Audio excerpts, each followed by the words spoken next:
Hey there, and welcome. Let's talk about screen time. If you feel like you're in a constant battle over it at home, trust me, you are so not alone. But what if we could reframe that whole conversation? Today, we're going to do just that. We're going to create a brand new map for navigating our digital world together. Okay, so let's just jump right in and ask a question that might feel a little weird. What if screen time isn't the enemy we make it out to be? What if the real problem is just how we're all thinking about it? So let's try on a new idea here, a new metaphor. Instead of seeing our kids as just passive consumers, zoning out, picture them as explorers. They're out there navigating this huge, exciting, and sometimes totally overwhelming new landscape, the digital world. It's like a new frontier, just packed with things to see and learn.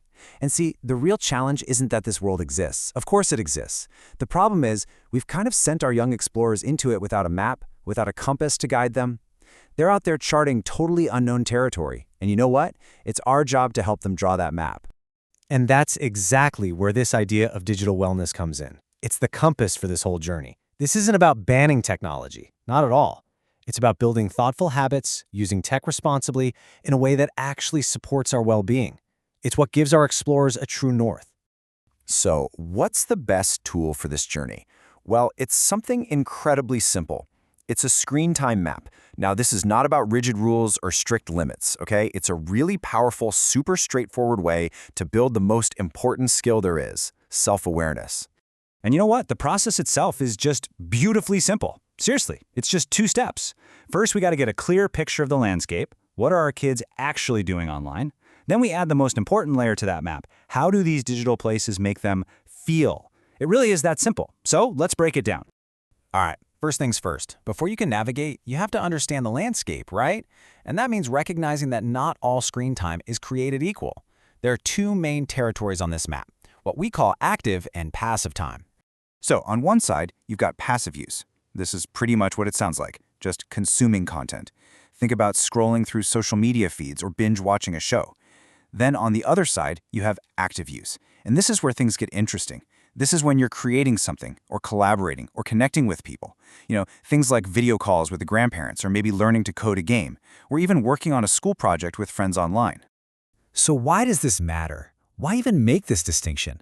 Well, it's a huge deal, because when we use screens actively, technology stops being just a distraction and it becomes a tool. It can support real, meaningful connections. It can open up doors for learning together. It basically transforms screen time into time with a purpose. Okay, now we get to step 2. And honestly, this is probably the most important part of making our map. It's not just about what our kids do online. It's about discovering the emotional landmarks. This is where we connect those digital activities to how they make us feel in the real world. And to make this idea really hit home, let me tell you about a young explorer named Elias Behrens. So Elias started paying attention, not just to the games he was playing, but to how he felt after he was done. And he started to realize that spending too much time on certain apps, it actually made it hard for him to focus on other things that he really loved to do. And his story, it just gets right to the heart of it. The key takeaway is this simple idea. He learned to notice how screens made his brain feel. And you can too. This isn't some kind of superpower that only Elias has. It's self-awareness, and it's something any of our young explorers can learn with just a little bit of guidance from us. So the crucial part here is to just start asking the questions. After you finish that game or watch that video or have a video chat with a friend, how do you feel? Are you energized? Totally drained? Happy? A little anxious?